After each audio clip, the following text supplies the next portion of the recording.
서울도 마피 3억. 야, 진짜 곡소리 나나? 예, 요 마이너스 P에 대해서 기사 팩트 체크하고 전반적인 설명 말씀드려보도록 하겠습니다. 분양가 대비해서 입주권이 3억이 싸게 거래됐으니까 이건 마피 3억이다라고 해석을 한 것 같아요. 근데 요거는 좀 잘못된 해석입니다. 그래서 분양권과 입주권의 차이를 잘 아셔야 됩니다. 그러니까 보통 입주권을 큰돈 주고 매수를 하면은 주변 신축 시세 대비해서 10에서 15% 정도는 싸게 산다고 하거든요. 그래서 만약에 주변 시세가 12억 5천 정도다라고 하면은 입주권은 11억 초반에 살 수 있는 거죠. 그런 개념을 좀 가지고 계시면은 3억이나 떨어졌네 이런 생각은 안 하실 것 같아요. 이거 참고하시고 어쨌든 마이너스 P가 생긴 것 같은데 라고 생각하실 수도 있는데 요거는 또 약간의 악의적인 왜곡이 좀 있습니다.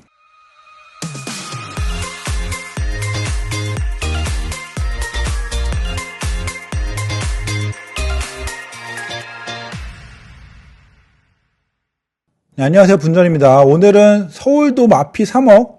야, 진짜 곡소리 나나? 예, 요 마이너스 P에 대해서 기사 팩트 체크하고 전반적인 설명 말씀드려보도록 하겠습니다. 자, 쏟아지는 서울 마피 뉴스들이 되게 많아요. 분양 막차 탔나?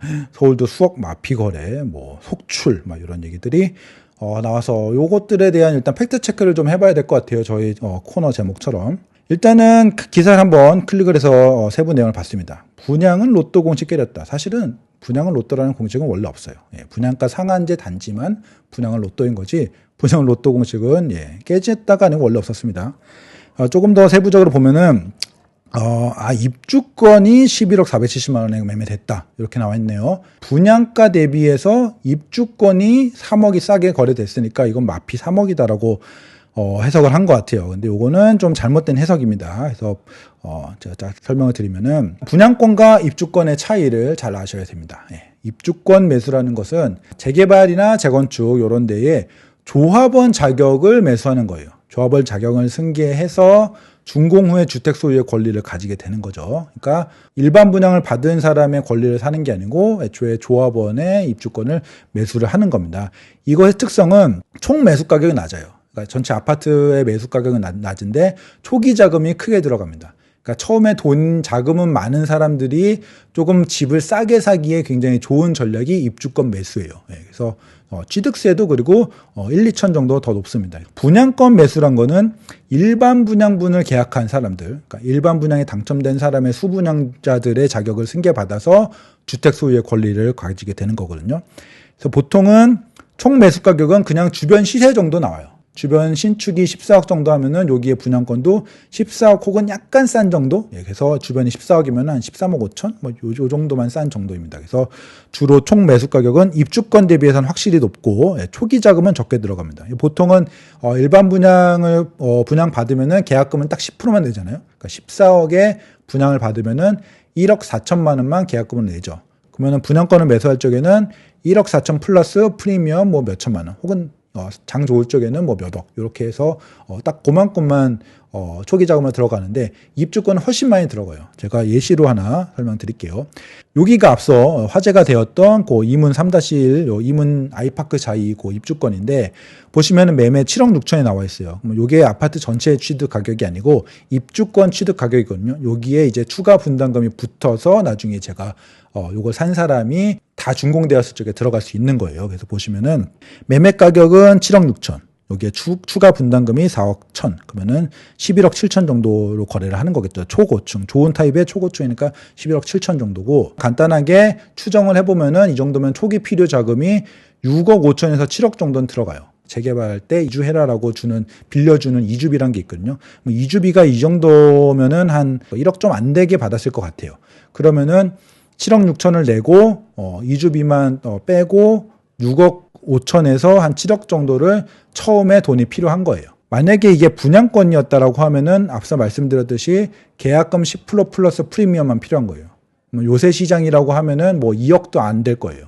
근데 입주권을 살려면은 무려 내가 당장 지금 현금을 6억 5천에서 7억 정도는 내야지 이 입주권을 살 수 있어요. 그러니까 여기에 매수세가 좀 덜 하겠죠. 현금이 이만큼 들고 있는 사람이 그렇게 많진 않고 분양권 같은 경우에는 1, 2억이면 되니까 분양권은 좀 더 거래가 활발하고 대신에 총 매매가가 조금 높고 그러니까 요런 구조를 좀 잘 알아두실 필요가 있어요. 특히 아까 같은 그런 기사를 해석할 적에는. 예를 들어서 이렇게 입주권이 11억 470만 원에 거래가 됐다라고 하면은 만약에 똑같은 것이 분양권 거래였다고 하면은 한 12억쯤은 됐을 거예요. 10억 넘어갈 수도 있고. 그러니까 보통 입주권을 큰돈 주고 매수를 하면은 주변 신축 시세 대비해서 10에서 15% 정도는 싸게 산다고 하거든요. 그래서 만약에 주변 시세가 12억 5천 정도다라고 하면은 입주권은 요 11억 초반에 살 수 있는 거죠. 그런 개념을 좀 가지고 계시면은 3억이나 떨어졌네 이런 생각은 안 하실 것 같아요. 요거 참고하시고 그럼에도 불구하고 14억보다는 11억 거래가 너무 낮지 않아? 라고 생각하실 수도 있을 것 같아요. 그러면 요거는 어쨌든 간에 3억까지는 아니지만 어쨌든 마이너스 P가 생긴 것 같은데? 라고 생각하실 수도 있는데 요거는 또 약간의 악의적인 왜곡이 좀 있습니다. 이문 아이파크자이가 분양을 할 적에 여기 메인 단지 여기 30평대는 오히려 12억 전후에 분양을 했고요. 옵션 포함해서. 여기 3단지 조금 덜 선호되는 타운하우스형 3단지가 14억대에 오히려 분양을 했어요. 그래서 여기는 순식간에 완판이 되고 여기는 미분양입니다. 현재까지 미분양은 약간 제가 최종적으로 이제 조사를 못한 부분이 있는데 어쨌든 미분양이 꽤 갔어요. 그래서 여기를 기준으로 해서 3억 마이너스 P가 난 거 아니냐라고 기사가 나온 건데 여기를 기준으로 하지 말고 여기를 기준으로 해서 평가를 해야 됩니다. 그래서 애초에 분양가가 12억 전후였고 그리고 입주권이 11억 초반에 거래가 됐으면은 대충 비슷한 수준의 거래가 된 거다. 그러니까 물론 플러스로 프리미엄이 팍팍 붙은 것도 아니지만 분양가 12억에 입주권 11억에 거래가 됐다라고 하면은 마이너스 P인 상황도 아니다. 요게 객관적인 판단이라고 말씀드릴 수 있겠습니다. 그래서 마피 3억은 왜곡된 기사라고 알아두시면 좋을 것 같고 그냥 지금은 분양했을 때 대비해서 그냥 분양가 대비 뭐 보합 혹은 약간 분양권이 거래되면 조금 더 오를 수도 있어요. 아주 약간의 프리미엄이 붙을 수도 있는 정도 그 정도가 맞는 해석이다라고 말씀드리겠습니다. 그런데 실제 마이너스 P인 곳들도 있긴 있어요. 예. 요 이문 요 기사 같은 경우에는 마이너스 3억 요거는 왜곡된 거라고 했지만 그렇다고 서울에 마이너스 P가 진짜 없는 건 아니에요. 특히 여기 요 기사는 사실인데 오금동의 요 단지 같은 경우에는 실제로 마이너스 1.5억이 실제로 존재하고 심지어는 그 마이너스 1.5억에 나온 물건이 사실 팔리지도 않아요. 예. 그렇기 때문에 마이너스 1.5억 이상이라고까지 판단을 할 수 있는 그런 곳이고 강남 3구이기 때문에 강남 불패 옛말 뭐 이런 얘기도 틀린 얘기는 아닙니다. 그러니까 기사가 어느 게 맞고 어느 게 틀린지를 조금 구분하실 필요가 있죠. 예. 그리고 더샵 송파 루미스타 같은 경우에는 22년 10월인가에 한번 분양을 내놨어요. 여기도 29세대로 임의 분양, 그러니까 청약홈에서 받는 게 아니고 임의 분양을 내놓고 그냥 선착순으로 계약하고 싶은 사람이 와서 그냥 계약을 하는 식으로 분양을 했는데 제가 이렇게 할인 분양을 한 걸 보니까 단 한 세대도 안 팔렸거나 혹은 굉장히 적은 숫자가 팔려서 그거 취소해주고 재분양을 하는 그런 상황인 것 같습니다. 그래서 22년 10월에 이렇게 나왔고 최근에 다시 분양을 했습니다. 보시면은 22년 10월에는 22.7억으로 분양을 했다가 잘 안 됐고 최근에 18.87억으로 분양을 했죠. 보시면은 만약에 이때 누가 샀다. 이때 누군가가 계약을 했다라고 하면은 거의 마이너스 4억, 마피 4억이 될 뻔한 전세대 재분양을 했기 때문에 실제로 마이너스 프리미엄으로 거래가 되는 건 아닌데 사실상 지금 마이너스 4억이 될 뻔한 그런 상황이 루미스타에서 벌어졌습니다. 네, 그런데 이 하이엔드 오피스텔이나 생수 혹은 이미 분양한 리모델링 단지들 요런 것들을 제외를 하면은 사실 마이너스 P가 별로 없잖아요. 근데 사실 잘 생각해보면 조금 이상해요. 왜냐면은 2022년에 굉장히 큰 하락장을 맞았잖아요. 서울도 막 마이너스 30%까지 꺾이고 30% 넘게 빠지는 곳들도 있고 조금 반등을 했어도 아직도 마이너스 20%에서 30%인 곳들이 막 널려 있잖아요. 엄청 많단 말이에요. 근데 보통은 그러면은 그 지역에 마이너스 프리미엄 분양권이 엄청 많아야 돼요. 그리고 이게 시장을 계속 누르는 효과를 줬어야 돼요. 실제로 지방 같은 경우에는 여전히 미분양이 쌓여있는 곳들도 많고 마이너스 프리미엄인 분양권들도 엄청 많이 나와 있어요. 근데 서울이랑 경기도 주요 지역은 그렇지 않잖아요. 왜 그런지를 좀 알아야지 조금 더 시장을 이해하는데 좋을 것 같아요. 제가 설명을 좀 드리자면은 하락장이 오기 전에 몇 년 동안 분양가 상한제나 허그의 고분양가 관리로 분양가 자체를 낮췄어요. 그러니까 애초에 분양을 할 적에 분양가 상한제처럼 시세보다 한 30% 이상 싸게 분양을 하게 만들었던 거예요. 의도했던 효과는 아니지만 어쨌든 그랬기 때문에 마이너스 프리미엄이 이미 30% 후려친 가격에 분양을 했으니까 거기서 더 마이너스 프리미엄이 생기지 않은 거예요. 그러니까 시장 자체는 현재 시장에 막 미분양 세대랑 막 마이너스 프리미엄 분양가들이 많아야 하는 상황이에요. 시장이 한번 크게 꺾였기 때문에. 근데 시장이 크게 꺾이기 전에 이미 분양가를 낮춰놨더니 그보다 더 마이너스 프리미엄이 생기지도 않았고 워낙 애초에 분양가가 쌌기 때문에 미분양도 거의 발생하지 않았던 굉장히 일부만 발생했던 그런 상황이라고 보시면 되고, 그렇다 보니 29세대 이하의 임의 분양단지, 임의 분양단지가 뭐냐면은 29세대 이하만 분양하면은 분양가 통제도 안 받고 내 맘대로 분양가 책정해서 청약홈에서 청약도 신청받지 않고 맘대로 그냥 계약해서 팔면 되는 그런 단지들이 분양가를 높게 책정했다가 그 높은 가격에서 시장이 30% 하락을 맞으니까 어마어마한 마이너스 프리미엄이 생긴 겁니다. 그래서 요 임의 분양 단지를 제외하면은 사실 지금 현재는 마이너스 프리미엄이 거의 없다라고 보시면 될 것 같고, 오피스텔이나 생활력 숙박시설 혹은 하이엔드 뭐 도생 이런 곳들은 애초에 분양가 통제를 받지 않았기 때문에 지금 굉장히 큰 마이너스 프리미엄이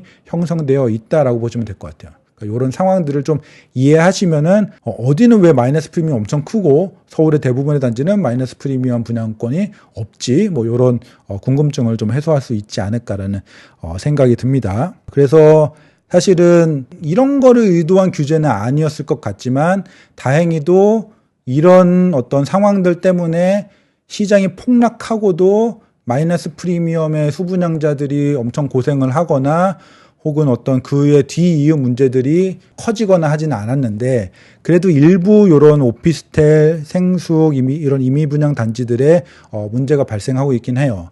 그나마 규모는 생각보다 줄긴 했지만 그래도 문제가 있는 상황이고, 이런 것들은 지금 단지 그 분양을 받은 사람들이 마이너스 3억, 4억 이러면 너무너무 고생이고 너무너무 힘들겠다, 안타깝다, 이런 수준을 좀 넘는 문제가 발생할 수도 있거든요. 그거까지 설명을 드리면은, 요게 또 다른 PF 문제로 이어질 수도 있다라는 겁니다. 그래서 요거를 조금 면밀히 살펴볼 필요는 있어요. 우리가 시장을 파악할 적에. 보시면은, PF 문제의 요 마지막 단계가 이제 미입주인데, 이게 무슨 말이냐면은, 분양을 완판을 시켰다고 하더라도 그 분양받은 사람이 최종적으로 준공이 됐을 적에 잔금을 치르고 뭐 입주를 하던 뭐 전세를 주던 어쨌든 등기까지 완료를 해야지 이 시행사업이 마무리가 되는 건데, 지금 이렇게까지 마이너스 프리미엄이 큰 상황이고 전세가도 잘 안 나오는 상황이면은 그 분양자들이 잔금을 못 치를 가능성이 되게 높아지는 거죠. 이게 실제로도 지금 발생을 이미 했었는데, 기존에는 좀 세대수가 작은 어떤 단지들이 몇몇 개 이렇게 됐었는데 24년에 조금 더 이 미입주의 문제가 생길 단지들이 조금 더 많아질 수 있어요. 그래서 이거 좀 문제가 될 수 있고, 일부 이제 하이엔드 오피스텔의 문제도 되지만 특히 큰 문제는 이제 생활형 숙박시설 이쪽에도 큰 문제인데, 특히 생활형 숙박시설 같은 경우에는 요새 뭐 좀 시위도 하고 그런 문제가 있는데 주거시설로 인정받지 못하면서 대출까지 적게 나오는 거예요. 오피스텔 같은 경우에는 그나마 대출이라도 뭐 크게 이렇게 받을 수 있거든요. 특히 뭐 사업자 내서 뭐 예를 들면 뭐 법인으로 한다든지 아니면 개인 사업자로 한다든지 해서 사업 그 대출이라도 크게 내 가지고 어떻게든 버틸 수도 있는데, 생숙 같은 경우에는 요 대출까지도 상당히 막혀 있어요. 그래서 좀 시위도 하고 있고 잔금 상환도 어려워, 뭐 이런 상황이 된 상황이라서 미입주 문제가 좀 심각해질 수 있습니다. 특히 여기 마곡의 요 르웨스트 여기 같은 경우에는 세대수도 작지 않거든요. 그래서 여기 미입주 문제가 심각해지면은 특히 롯데 뭐 그냥 얘기도 이렇게 좋지 않은 상황이라고 하는데, 요 마곡, 생숙 요거까지 어떻게 될지 모르는 상황이라서 요 미입주 문제가 PF 문제의 또 하나의 불씨가 될 수도 있는 상황이다라고 까지 설명을 드리고, 이런 문제에 있어서 조금 좀 안 좋은 흐름이 보인다라고 하면은 제가 또 뉴스 체크해서 한번 다뤄보는 시간을 갖도록 하겠습니다.